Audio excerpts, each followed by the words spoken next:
All right, joining us now. Of course, she was a three-time All-American at Alabama, has been an ESPN commentator for almost a decade, and now we can add assistant coach of the Alabama Crimson Tide.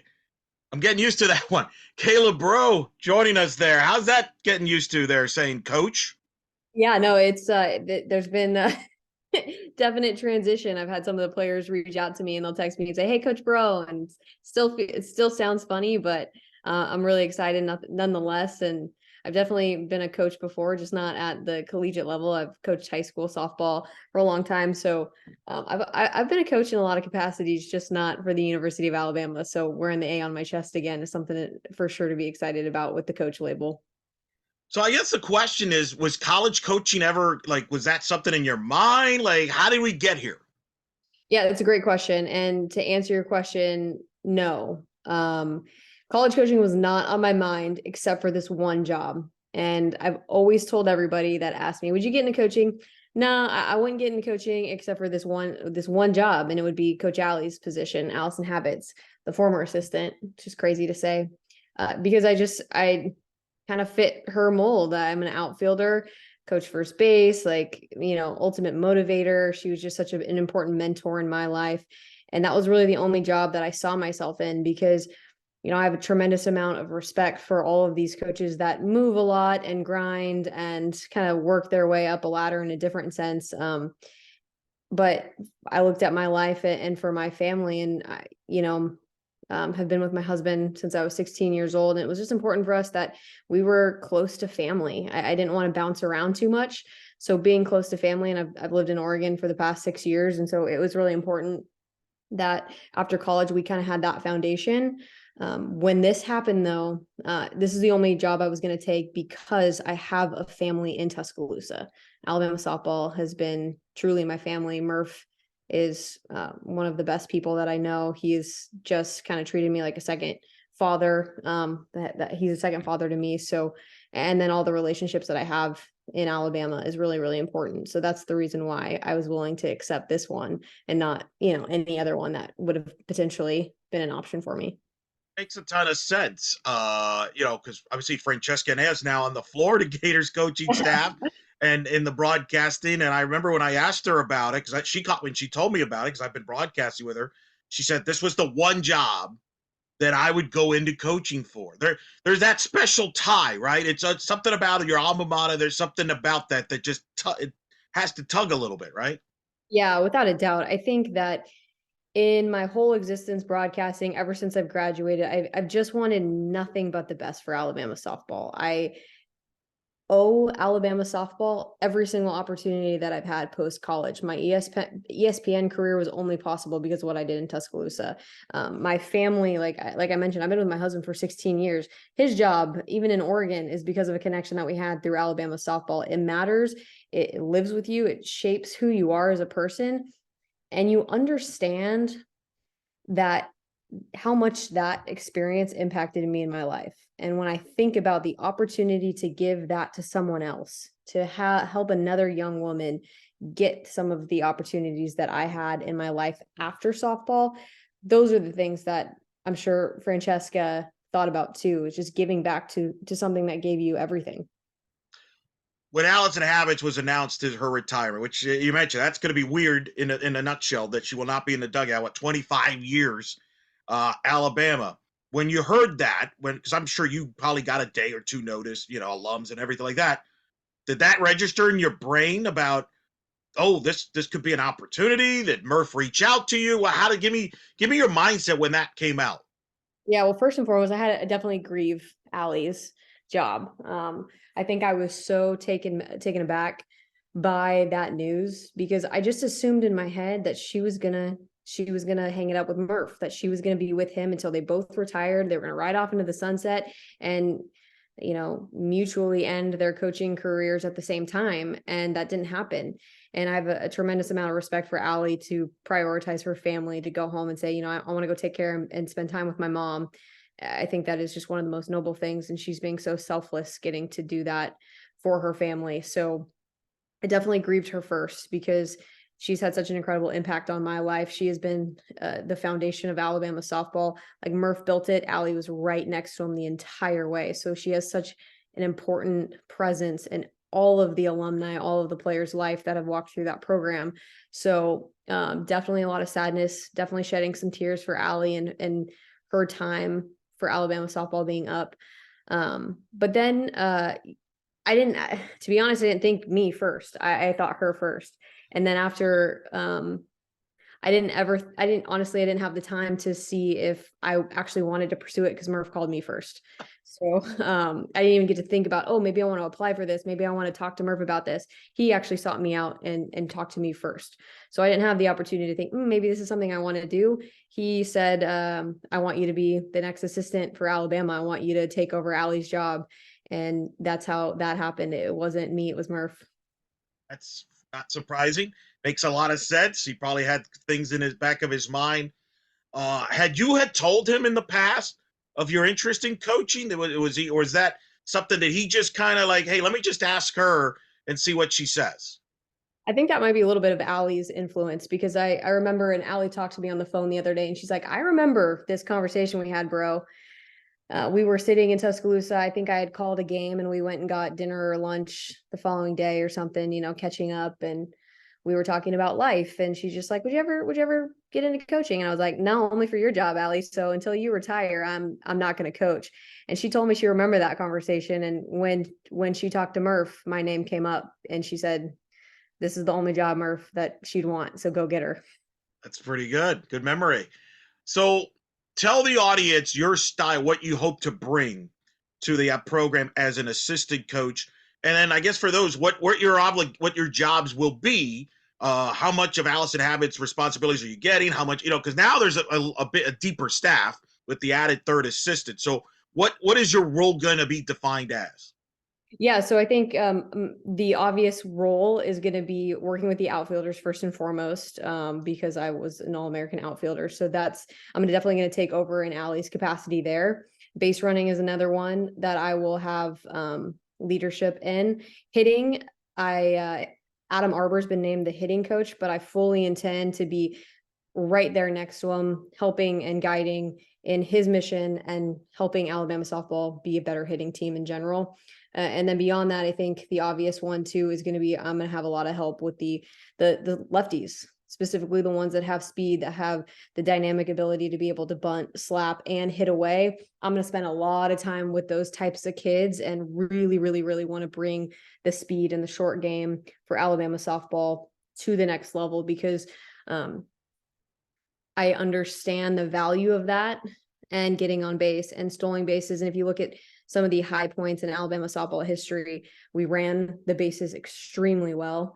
The short game was incredible, but then we also had the big time power hitters. So kind of bringing back some of the more traditional ways that Alabama softball was successful, speed and power, and elevating the offense to a new level. So that's what I want to do. And in terms of style, I can tell you right now, Eric, I am so freaking competitive.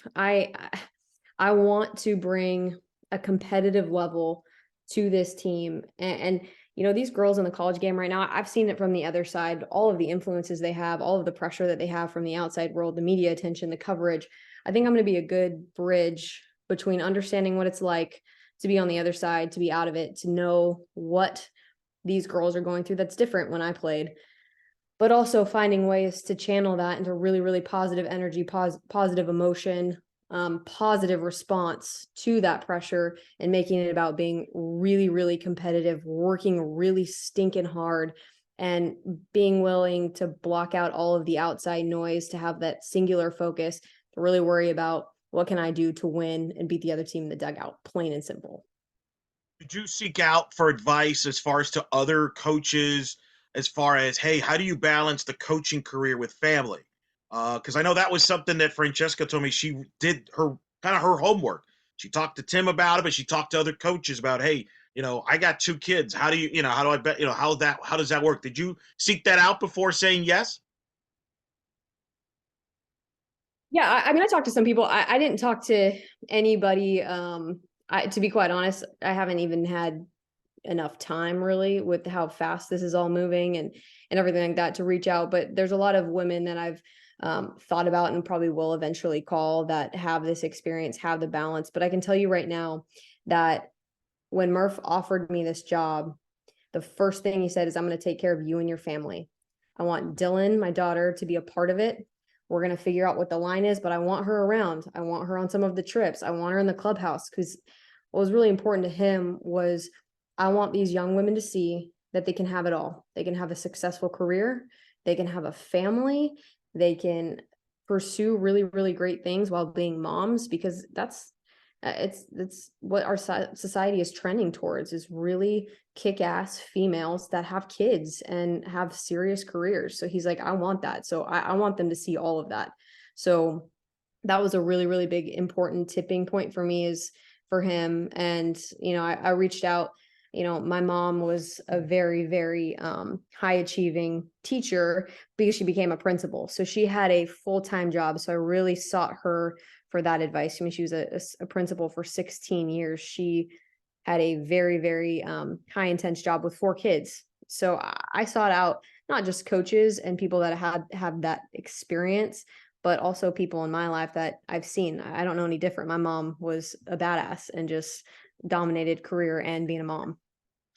Obviously, you've been a color commentator, a studio analyst for almost a decade. Uh, I'm curious how much you think that's going to help you in this transition, from the standpoint of, you've covered the nation, you've probably have spoken to tons of coaches, you've talked to players, so you've been around the game. It's not like you've left. How much do you think that's going to help you in this transition as you get into coaching? Yeah, I think that the transition is key. I think there's going to be some times where my brain's going to have to adjust a little bit to being not objective and being really super biased and kind of understanding the new rule and how to apply all the things that I did learn in broadcasting to coaching.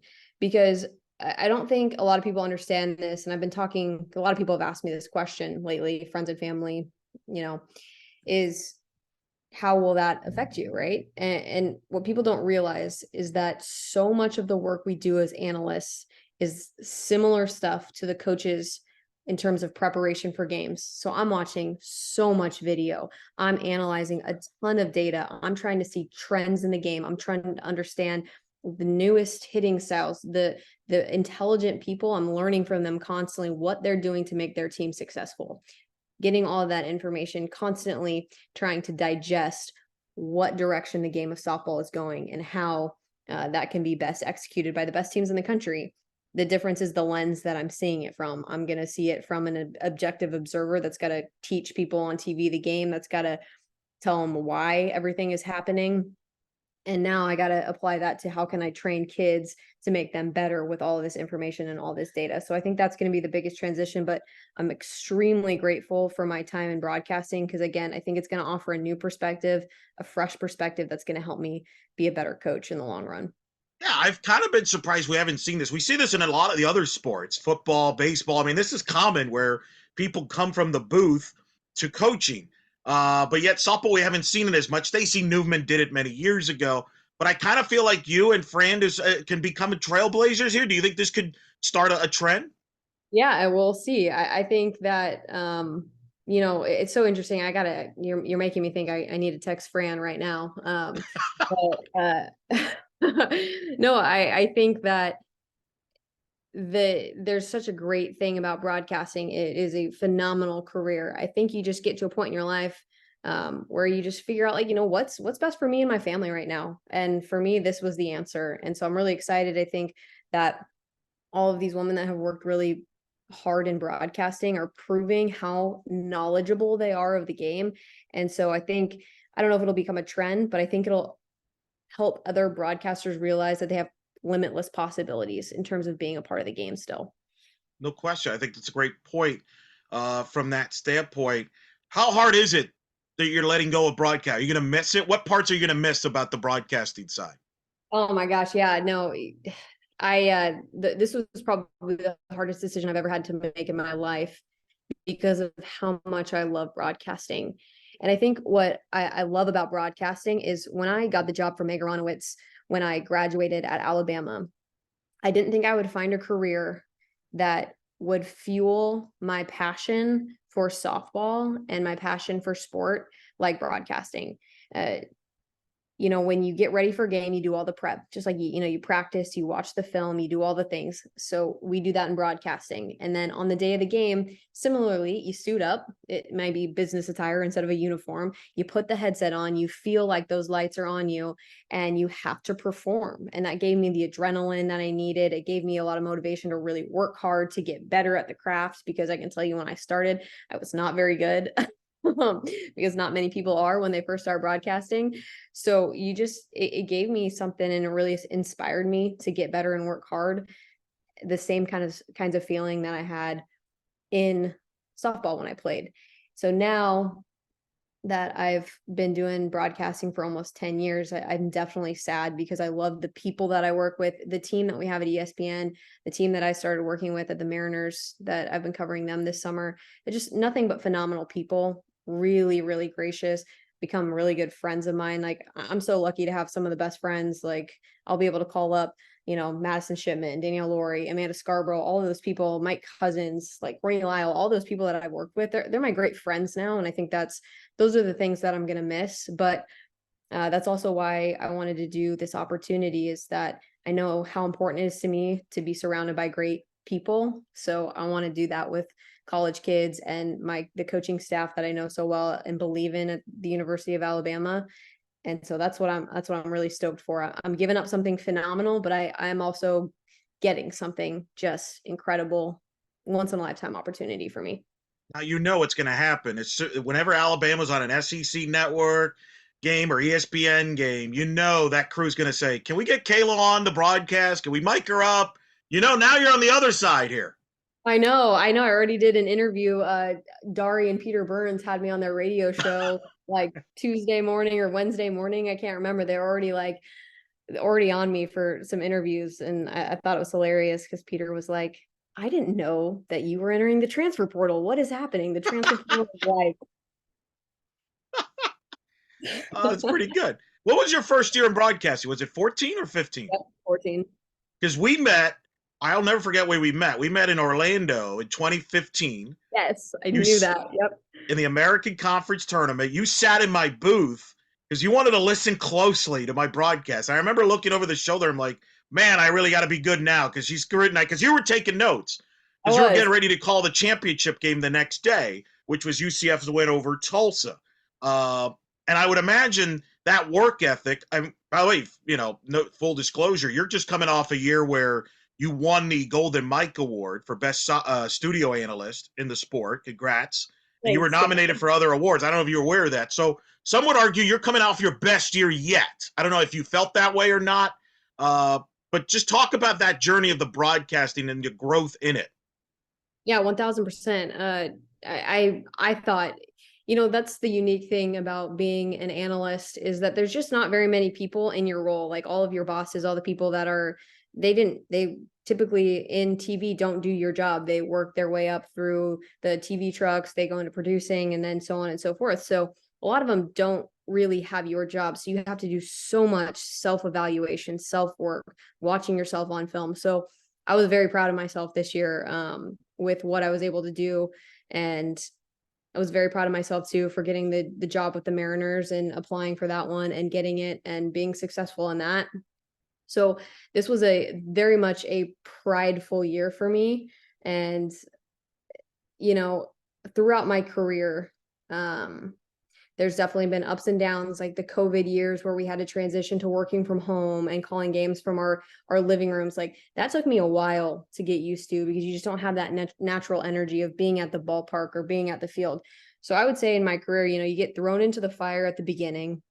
Then you go to all these transitionary periods where you keep climbing the ladder, you keep getting more opportunities, more games, keep trying to better yourself. We get hit with, hey, here's doing everything different. Here's COVID. Like, good luck at home, after taking a year off, which, as somebody that has to speak, if you don't speak in the capacity that you need to, you get a little bit rusty. And so going through all of those ebbs and flows of my career, I was just extremely proud of how I proved to myself how hard I can work to better myself and really work hard to better coverage of softball on TV. I think that's something I'll always be extremely proud of, is my role in helping grow the sport from a television perspective. Some of the audience that may not be aware, expand on what you're talking about too, about the role you have with that you had with the Mariners. Yeah, so I auditioned to be an analyst for Major League Baseball this year. So got a job with the Mariners. I live in Portland, Oregon currently. That will change in a week, less than a week. So made my way up to Seattle and did pre and post game studio. I actually filled in and called a Major League broadcast this year on Root Sports, which is a local television Yeah. channel. Got to call a Major League Baseball game this summer. Again, something that I'm extremely proud of. So definitely sad to see that go, but very grateful for the opportunity. I remember like listening to your voice because I have the MLB package, and I've seen the Mariners where obviously are playing well as we talk. Obviously, with Logan Gilbert and Rodriguez, who's been a My tremendous gosh, star yeah. hitter. And I remember hearing your voice, and I didn't like make the connection. I just thought maybe you were a guest or something with that. What influenced you to do that? Was that I mean, Jessica Mendoza obviously has been somebody that is well known, has done Major League Baseball. Was that part of the motivation there for you? Yeah, I felt like I was at this point in my career where, and again, post COVID, it teaches you a lot about everything, right? You take an opportunity to reflect. And my reflection was that I either got to go run through a wall for this career, or I need to stop doing it, and it's not going to be worth it. And so I decided to go run through a wall. So had my agent reach out to see what opportunities there would be in at the major league level, or just different opportunities to cover more than just college softball for ESPN. And so that was what it was about for me. It was having the ability, and I knew that I was good at my job. I knew that I could cover stuff beyond college softball, and took a huge chance, because I can tell you right now, like, baseball and softball are the same sport in essence, but there's a lot different about them. So I had to really work my tail off to catch up with all the ins and outs in baseball. So very, very proud of that. And I'm also very, very proud of Madison Shipman, because she's also working for the Blue Jays this summer. And so she's in MLB coverage too. And I don't, she doesn't talk much about it, but I can tell you right now, she's crushing it. So both of us were breaking through in the MLB this summer.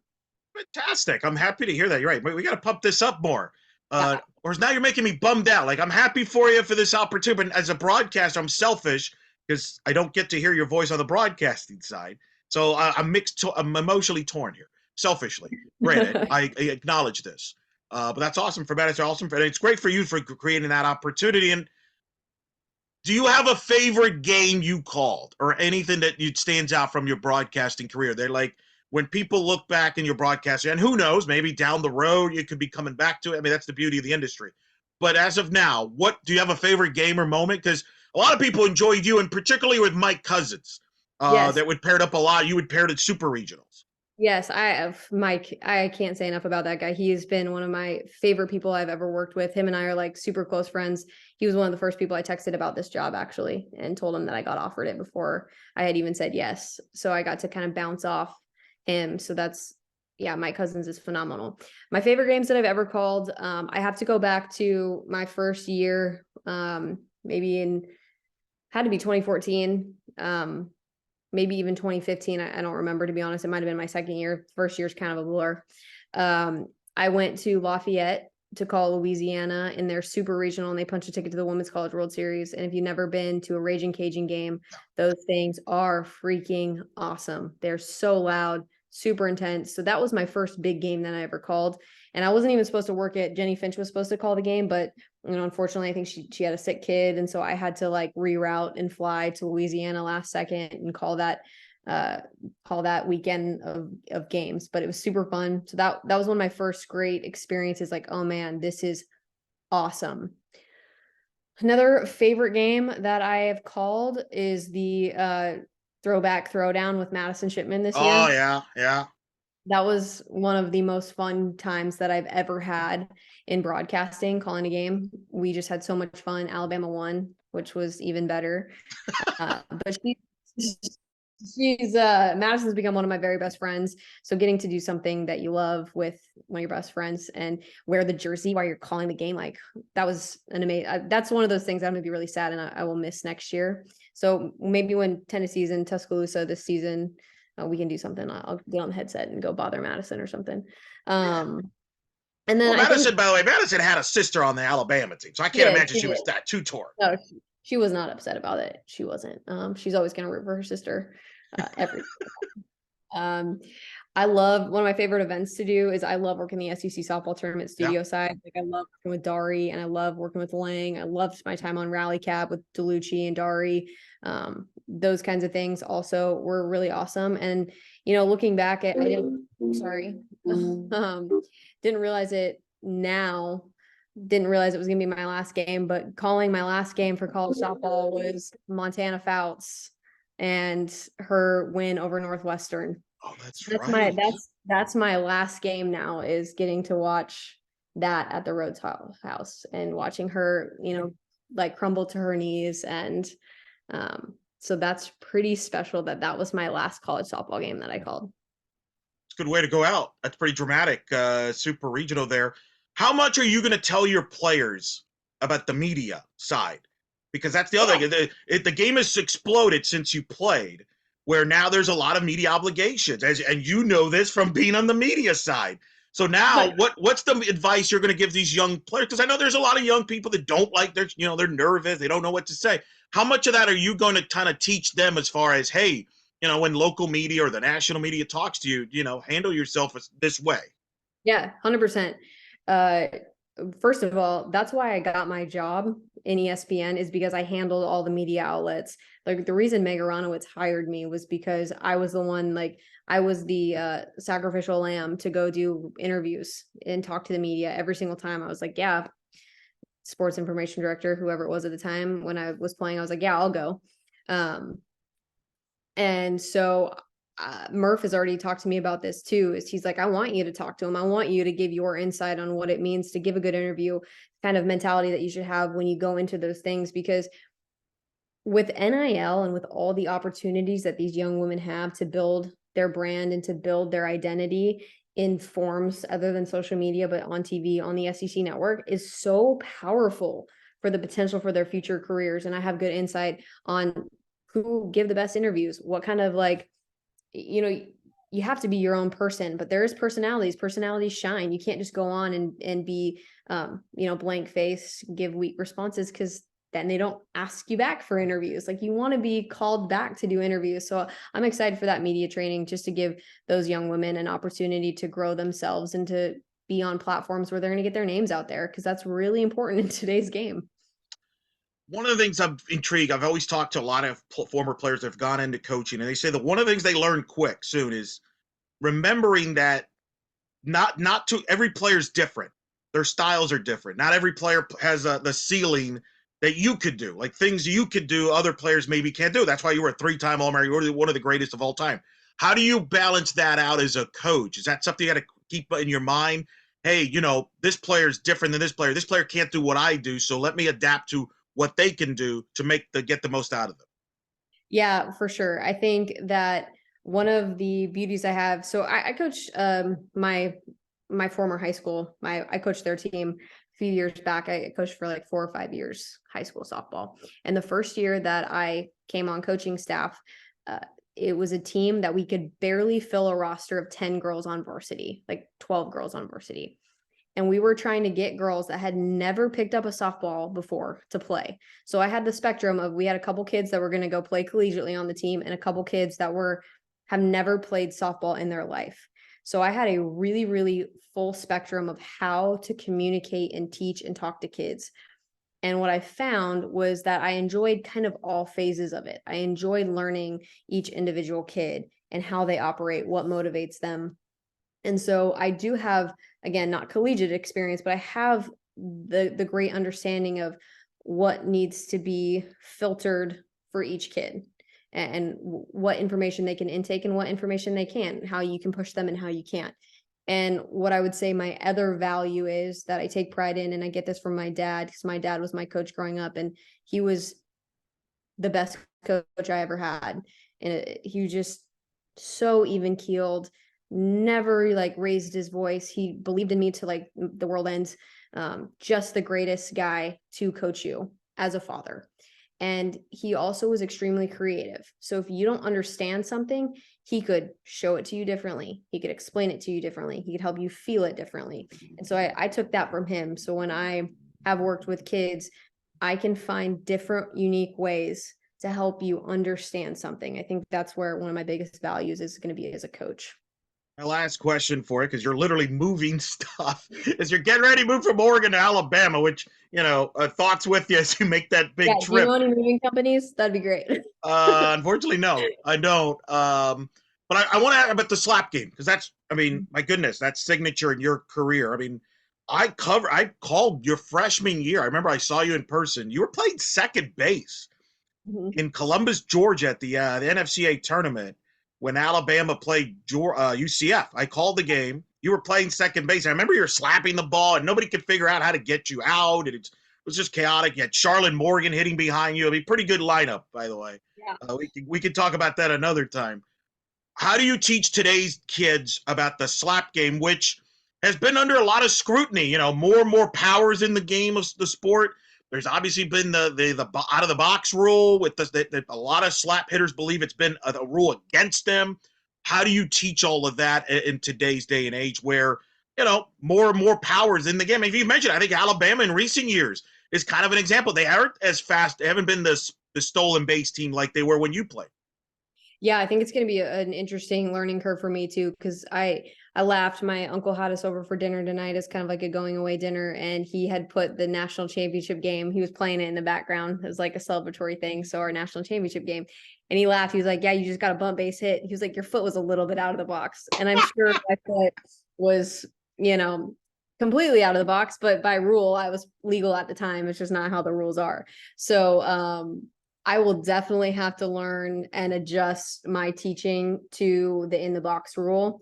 But at the same time, what I know and believe and was the basis of my mentality, because I was a true triple threat. I read the defense. I knew I could bunt, slap, or hit when needed to. What I want to bring to Alabama softball is the knowledge and power to read a defense so you can feel like you have a ton of options, because a lot of slappers right now in today's day and age, they feel the pressure of the out of the box rule. They feel the pressure of the defense. So when the defense closes in on them, they think that they're going to be really restricted on their options. But really, when the defense moves, your options expand. And we have to kind of get their mentality to believe that. And it may be, yeah, you can't slap, but you can power slap. You can hit away. You can still drop a drag bunt potentially. You can see a weakness. First base has to play back, whatever it is. We've got to see opportunity and not a constriction of your opportunities at the plate. So I think that's what I'm really looking forward to, is changing the mentality of the slappers to not feel like they're powerless, but they have the power to make choice and to put the pressure on the defense and not the other way around. You have a unique opportunity here. I'm going to defer to. I'm going to call out our good friend Nate, the SID at Alabama, is one of the best in the industry. Is he could probably. This is for you, Nate, if you're listening, because I know you will be listening to this. You've played in the World Series, won a national championship, obviously with Alabama in 2012. You have covered the World Series, part of the studio work and etc. in the World Series. You have an opportunity if you help, with Alabama, if they get back to World Series, you could get there as a coach. I don't know how many people have done that. I don't know. It's probably a short list. What do you think is Alabama? Alabama just got to the World Series. That's not been the issue. But what do you think is the next step for Alabama to win another national title? Something that you know very well what it takes, having done it in that program as a player. Yeah, I think I think about number one, that the kids that were on my team and the elite talent, like we're going to get elite talent. I know we worked really hard and not me personally, but the coaching staff worked super hard to get some really elite kids out of the transfer portal this year. Really excited about Kayla Beaver's potential on the team. You have pitching in that sense. We have some really good young kids that are going to be awesome. So it's going to start with the players themselves. You got to have talented kids, and I think that we're building towards that at Alabama. So I'm really excited about the talent that always is going to lay the foundation. You look at Oklahoma, they've got talented kids left and right. It's just the basis of success. But I think when you look beyond just the talent and who's going to be on there, I think understanding situationally what your job is and executing it to the maximum. I think what was unique about our national championship team and what I really want to bring and what Murph and them always really harp on, and I want to expand on that, is understanding your role and executing your role. And if you do your job every single day, again, with the talent that you have day in and day out, and you bring that consistency and elite knowledge of what you're supposed to do in a situation, I think that's really going to help them get over the hump and get us over the hump to be really successful on the national stage. That's Kayla Braud, national champion, three-time All-American player at Alabama, now former ESPN commentator, new Alabama assistant coach. That's a good resume. Hey, thank you for doing this. I know it's like literally a hectic time for you. So the fact you took the time to talk to me, it means a lot to me. And I will miss you in the booth, but I look forward to seeing you in the dugout at Alabama. Good luck, and I look forward to seeing you throughout the season and beyond. Well, thank you so much, Eric. I appreciate it.